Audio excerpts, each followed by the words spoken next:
సుధాకర్ రెడ్డి గారు నమస్తే sir. Sir నమస్తే అండి శ్రీకాంత్ సార్, గారు. నాకు రాజకీయాలు గాని, మన మన వ్యవస్థను గాని చూస్తే ఎప్పుడో ఒకటి అర్థమవుద్ది సార్. ఎప్పుడైనా సరే పైనున్నాడు మాత్రం చాలా సేఫ్‌గా, హ్యాపీగా ఉంటాడు.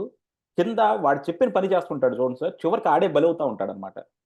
ఈరోజు మనం ఉప ఎన్నికల్లో ఈ ఓట్లు, దొంగోట్లు పెట్టినోళ్ళందరిని మనం చూసాం. ఈరోజు గవర్నమెంట్ అరెస్ట్ చేసినా, సస్పెండ్ చేసినా ఎవరిని చేసింది సార్? అంతా కూడా కలెక్టర్లని, రీజినల్‌గా ఉన్నోళ్ళని. కానీ దీని ఎనకాల ఉన్న పెద్ద వ్యక్తులెవరు? చేసింది వీళ్ళు. కానీ చేయించిందెవరు? వాళ్ళంతా మాత్రం సేఫ్‌గా ఉన్నారు గదా! మీ రాజకీయ నాయకులకు మాత్రం ఇదొకటి బాగా అలవాటు సార్.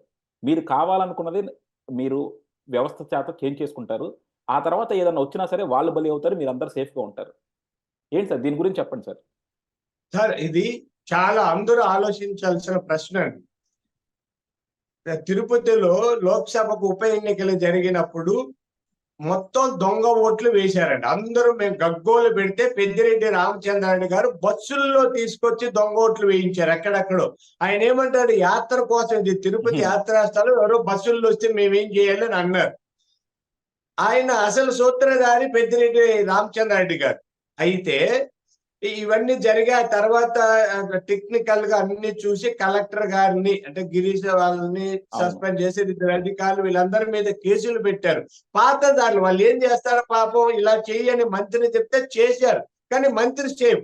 అలా కాకుండా సిఐడి విచారణ జరిపించాలి, లేదా సిబిఐ విచారణ జరిపించి ఈ దొంగ ఓట్లు అన్నింటికి సూత్రధారులైన మంత్రులు, ఎమ్మెల్యేలు వాళ్ళ తో ఉన్న మిగతా వాళ్ళందరినీ చూసి వాళ్ళు ఎన్నికల్లో పోటీ చేయడానికి అనర్హులుగా ప్రకటించాలి. దురదృష్టం కాకపోతే ఇది దొంగ ఓట్ల సూత్రధారులందరూ బయట ఉంటే పాపం పాత్రధారులైన అధికారులు బలైపోయారు. ఇంకొక చిన్న విషయం కూడా, చంద్రబాబు నాయుడు గారు ఉన్నప్పుడు ఎర్రచందనం దొంగల్ని అణిచివేస్తే జగన్మోహన్ రెడ్డి గారు ఎర్రచందనం దొంగలకి టిక్కెట్లు ఇస్తున్నారు. హుహు. విజయానంద రెడ్డి గారిని చిత్తూరులో క్యాండిడేట్ గా మొన్న అనౌన్స్ చేశారు. ఆయన అప్పట్లో పీడీ యాక్ట్ కింద అరెస్ట్ అయ్యారు, ఉన్నారు. ఆయన ఈరోజు ఎమ్మెల్యే క్యాండిడేట్ అండి. అంటే వైఎస్ఆర్ పార్టీలో ఈ దొంగల రాజ్యం, దోపిడీ రాజ్యం కొనసాగుతుంది. ఇప్పటికైనా సిబిఐ ఎంక్వైరీ వేసి ఈ దొంగలందరినీ ఎన్నికల్లో పోటీ చేయడానికి అనర్హులుగా ప్రకటిస్తే మంచిది అన్నది మా డిమాండ్ అండి. కానీ దీన్ని రేపొద్దున ఎలా చూస్తారు సార్? ఎందుకంటే ఇప్పుడు ఇది ఇక్కడితో అయిపోలా.